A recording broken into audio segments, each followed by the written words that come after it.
Dear students, आज हम start करेंगे class 7 chapter 9 factorisation of algebraic expressions exercise 9A start करेंगे। ठीक है, तो सबसे पहले स्टूडेंट हम चैप्टर को स्टार्ट करने से पहले चैप्टर का एक्सरसाइज को स्टार्ट करने से पहले इसका ओवरव्यू ले लेते हैं।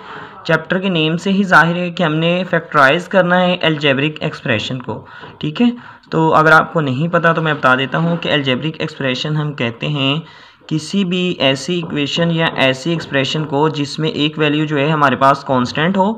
कांस्टेंट हम कहते हैं जो नंबर फिक्स हो, जिसकी वैल्यू चेंज ना हो। ठीक है, उस कांस्टेंट के साथ हमारे पास कोई ना कोई एक्सप्रेशन में वेरिएबल भी हो, तो ये हमारे पास जो है एक अलजेब्रिक एक्सप्रेशन बन गई है। ठीक है, जिसमें कांस्टेंट भी हो और वेरिएबल भी हो, उसको हम कहते हैं अलजेब्रिक एक्सप्रेशन। अगर इक्वल का साइन भी आ जाए और इक्वल के साइन के दोनों तरफ कोई वैल्यूज़ हों, जैसा कि 9 लिख दिया मैंने राइट हैंड साइड पे 3x + 5, इसको हम कहते हैं अलजेब्रिक इक्वेशन। इसको हम कहेंगे अलजेब्रिक इक्वेशन। अगर राइट हैंड साइड पे कुछ ना हो तो इक्वल का साइन भी ना हो तो हम इसे कहेंगे अलजेब्रिक एक्सप्रेशन। ठीक है, तो ये हमारे पास है अलजेब्रिक एक्सप्रेशन। तो अलजेब्रिक एक्सप्रेशन हमारे पास यहाँ पर जो है हम इसको सोल्व करवाएंगे बाय फैक्टराइजेशन। ठीक है, तो स्टूडेंट फैक्टराइजेशन भी हमारे पास दो तरह से हम करेंगे। तो फैक्टराइजेशन दो तरह से हमारे पास ये है कि एक है हमारे पास बाय कॉमन मेथड। ठीक है, तो एक मेथड है हमारे पास कॉमन मेथड और सेकंड मेथड है हमारे पास स्टूडेंट वो है बाय ब्रेकिंग मिडल टर्म।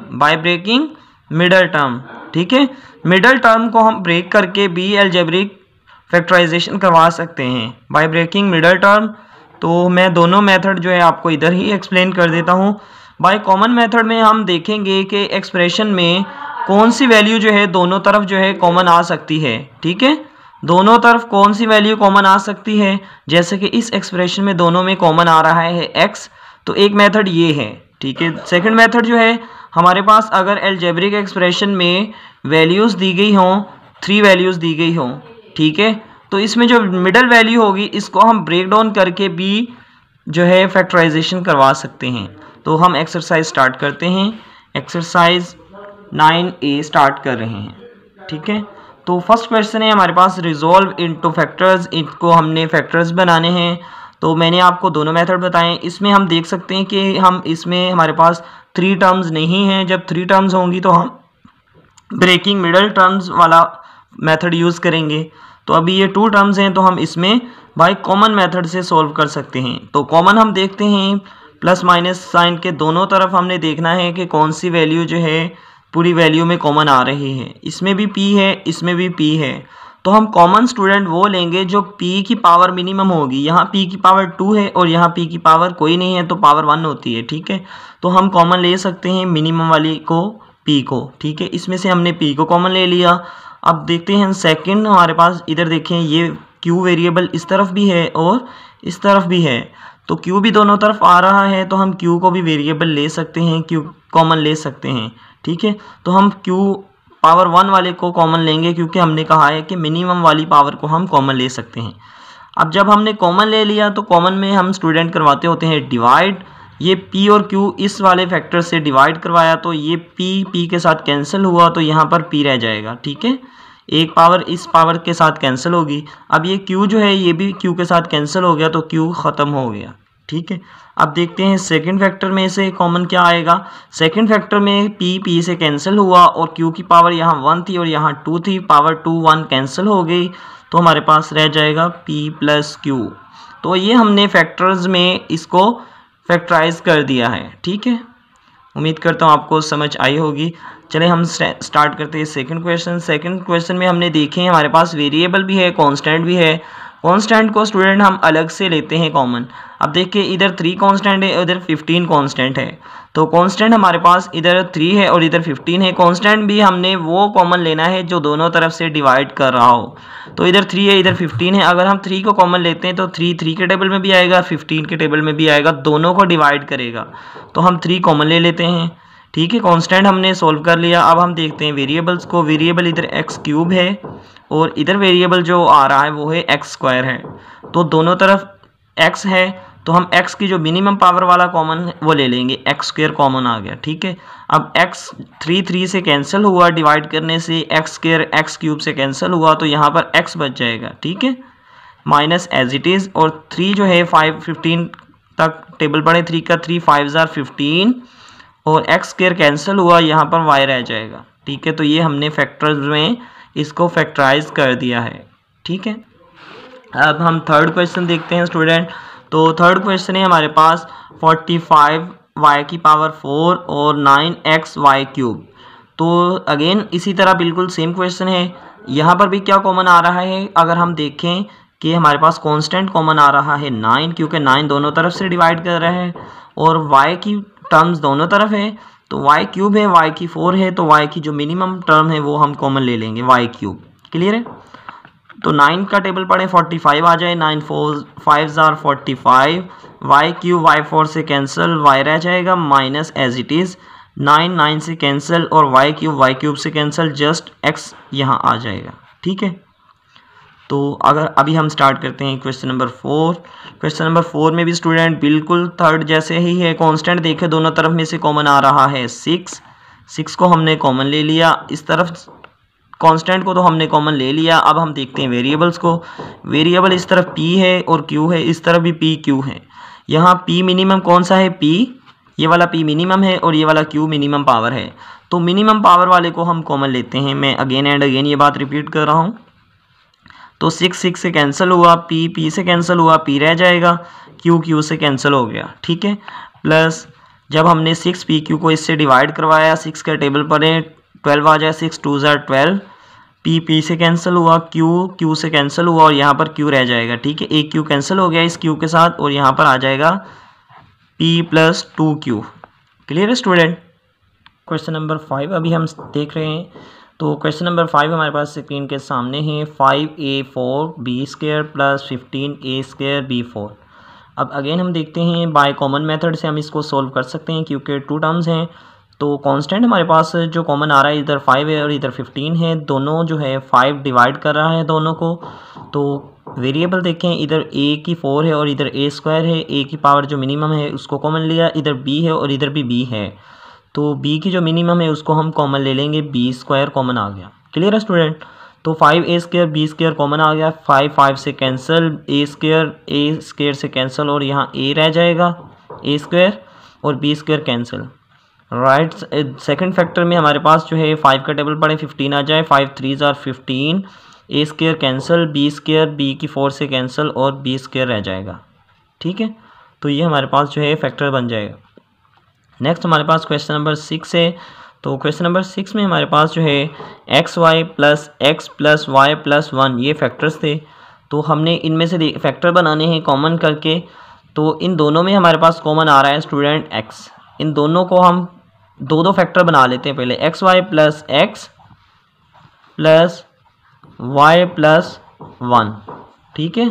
इनको हमने फैक्टर्स बना लिया। इन दोनों में से हमारे पास कॉमन आ रहा है x, y + 1 आ जाएगा जब हम x कॉमन लेंगे, x से cancel, y + x 1 x plus इनमें y + 1 एज इट इज़। तो हमारे पास जो है स्टूडेंट मैथ वो आएगा, फैक्टर्स बनेंगे, वो y + 1 स्क्वायर आ जाएगा, ठीक है। y + 1 भी हम लिख सकते हैं, सॉरी स्क्वायर नहीं आएगा क्योंकि प्लस का साइन है बीच में।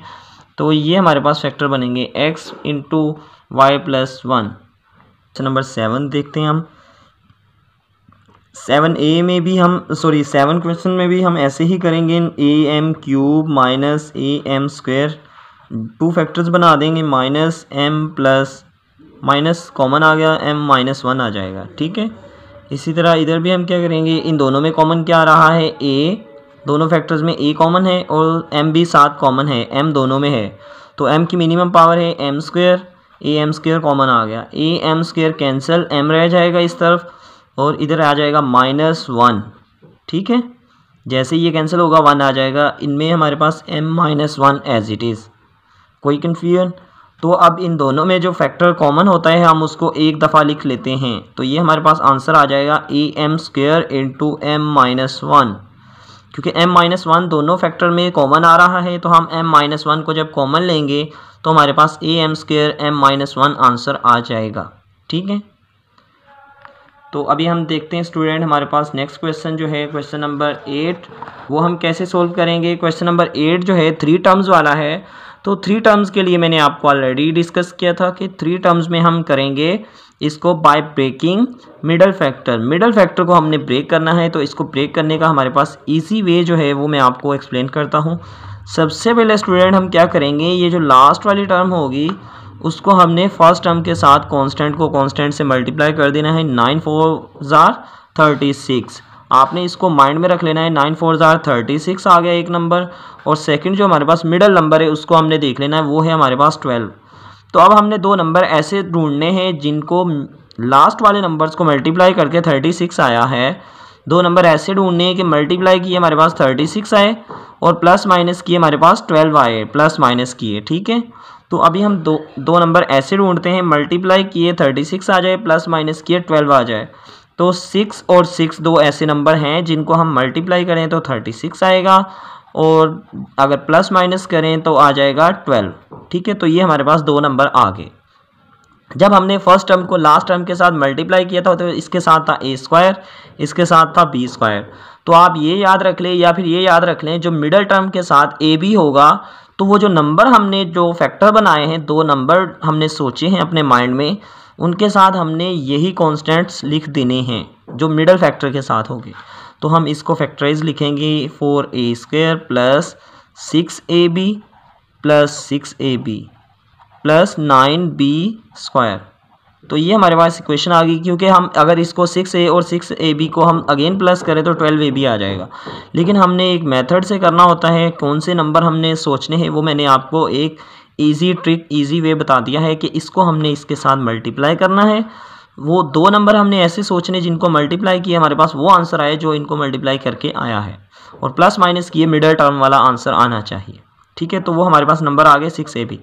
अब हम देखते हैं स्टूडेंट, ये 4 टर्म्स बन गई। ये पहली 2 टर्म्स में से कॉमन ले लेंगे और लास्ट वाली 2 टर्म्स में से कॉमन ले लेंगे। इन 2 टर्म्स में से कॉमन आ रहा है हमारे पास 2 जो है इधर भी डिवाइड हो रहा है और इधर भी, तो 2 कॉमन आ गया। इधर a भी है, इधर भी a है, तो a की मिनिमम पावर है 1, 2a हमने कॉमन ले लिया। b इधर तो है लेकिन इधर नहीं है, इसलिए हम b को कॉमन नहीं लेंगे, 2a कॉमन आ गया।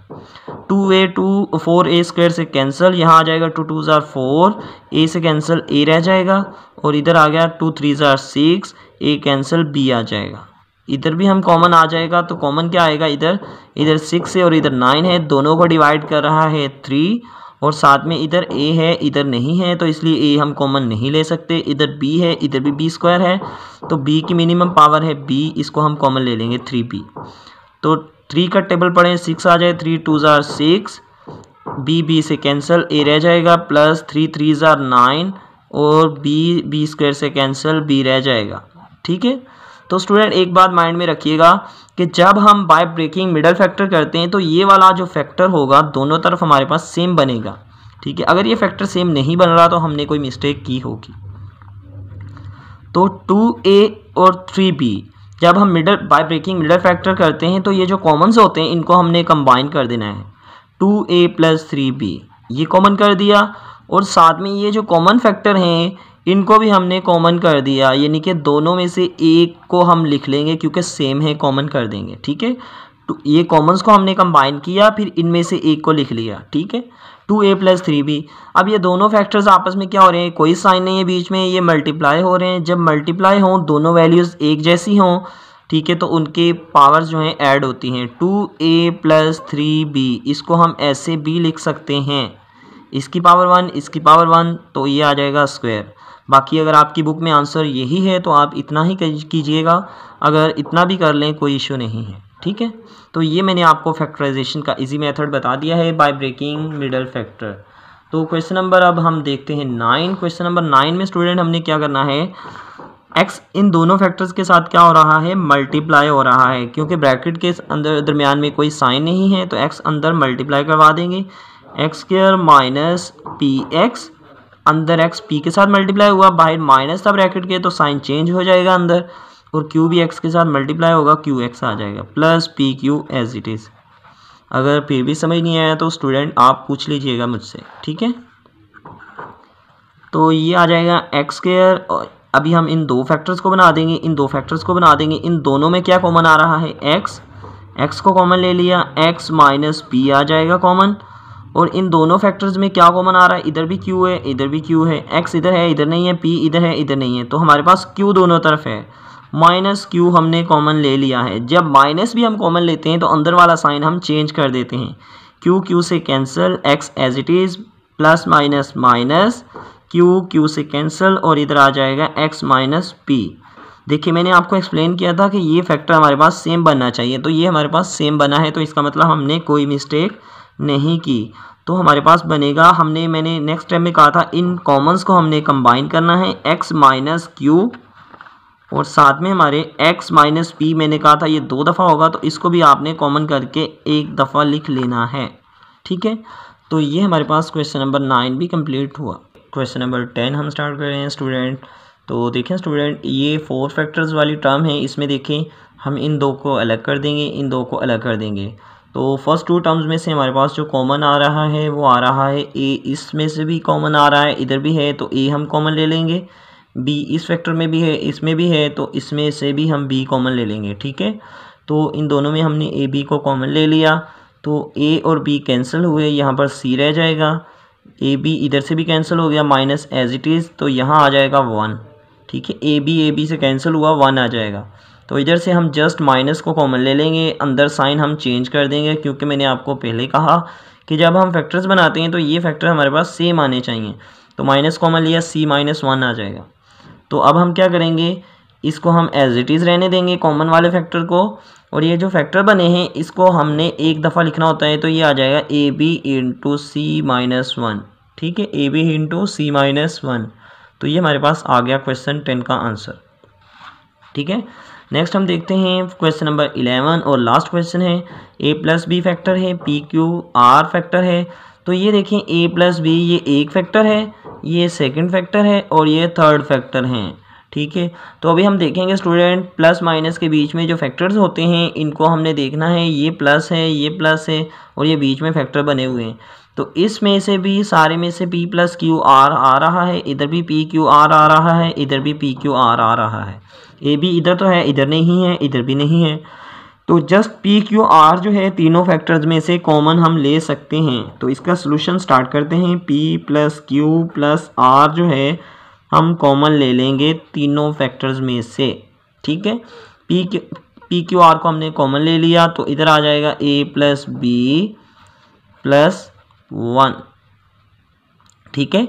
इसके साथ जैसे डिवाइड करेंगे 1 आ जाएगा मल्टीप्लाई के साथ, तो ए बी प्लस सी आ जाएगा और साथ में हमारे पास पी क्यू आर कैंसिल हुआ, तो ये आ जाएगा 1 प्लस सी ए आ जाएगा, सी प्लस ए और साथ में आ जाएगा पी क्यू आर कैंसिल हुआ, तो ये आ जाएगा 1।